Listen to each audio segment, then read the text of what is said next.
ഇത് കണ്ടവനെ എനിക്ക് പ്രാവശ്യം പപ്പച്ചി നാട്ടിൽ നിന്ന് വന്നപ്പോൾ കൊണ്ടു തന്ന ഗിഫ്റ്റായിട്ട് ശംഖുപുഷ്പത്തിന്റെ അരിയാണേ.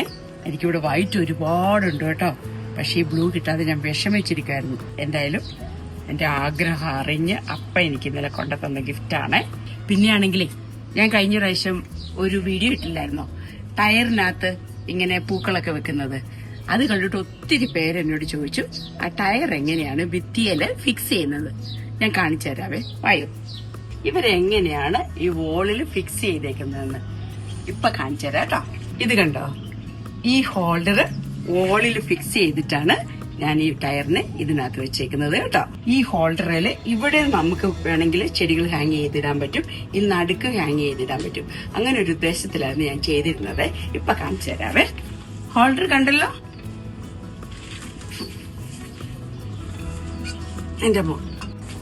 പിന്നെ എല്ലാവരും എന്നോട് ചോദിച്ചതാണ് ഇതിനകത്ത് എങ്ങനെയാണ് ചെടി വെക്കുന്നത് എന്നുള്ളത്. ഞാൻ ഇത് ഫസ്റ്റ് ടൈം ചെയ്തപ്പം ഞാൻ ഇതിനകത്ത് ഇങ്ങനെ ടയറിനകത്ത് പോട്ടിംഗ് സോയിൽ ഇട്ട് കൊടുക്കുകയാണ് ചെയ്തത്. പക്ഷെ എനിക്ക് ഉണ്ടായ ചലഞ്ച് എന്താന്ന് ചോദിച്ചാല്, നമ്മൾ വെള്ളം ഒഴിച്ചു കൊടുക്കുമ്പോൾ ഇത് നിറഞ്ഞ് കവിഞ്ഞ് വെളിയിലോട്ട് വരുന്നുണ്ടായിരുന്നു.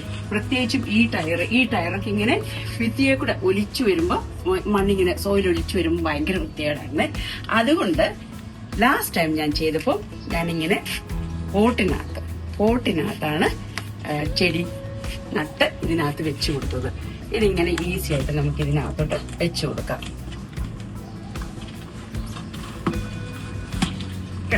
ഇവിടെ ഇങ്ങനെ നമുക്ക് 3 എണ്ണം വെച്ചു കൊടുക്കാൻ പറ്റും. അപ്പൊ ഇത്രയും ഭാഗം അങ്ങ് നിറയും. ശരിക്കും പറഞ്ഞാൽ ഈ പോട്ട് ഇച്ചിരി പൊങ്ങിയാണ് നിൽക്കുന്നത്. പക്ഷെ ചെടികൾ വളർന്ന് ഇങ്ങോട്ട് കവറായി അങ്ങ് ഭംഗിയായിട്ട് വരും. അപ്പൊ ഈ ടയറിന്റെ വീതിയില്ലേ അതിനേക്കാൾ കൂടുതലായിട്ട് ഇവര് പൊങ്ങി നിന്ന് ഇതിനകത്തോട് ചെടികൾ വളർന്ന് താഴോട്ട് വരുമ്പോൾ ഭയങ്കര ഭംഗിയായിരിക്കും. ഇതെങ്ങനെയാണ് ഇവിടെ ചെയ്തേക്കുന്നത്. ഇതുണ്ടോ, നിറഞ്ഞിങ്ങോട്ടേക്ക് വന്നു. ഇവിടെ അങ്ങനെയാണ് ചെയ്തേക്കുന്നത്. പ്രത്യേകം ഞാൻ പോട്ടിനകത്ത്. അപ്പൊ നമുക്ക് ആവശ്യമുണ്ടെങ്കിൽ ഈ പോട്ടൊന്ന് എടുത്തു മാറ്റിയിട്ട് നമ്മൾ റീപെയിന്റ് ഒക്കെ ചെയ്യേണ്ടി വരുന്നത്. ആ സമയത്ത് നമുക്ക് ഈ പോട്ടൊക്കെ എടുത്തു മാറ്റിയിട്ട് ചെയ്യാൻ പറ്റും. അപ്പൊ 2 ചോദ്യങ്ങൾക്ക് ഉത്തരം ഞാൻ തന്നു. ബാക്കി ചോദ്യങ്ങൾക്ക് മറുപടിയായിട്ട് വീണ്ടും കാണാം.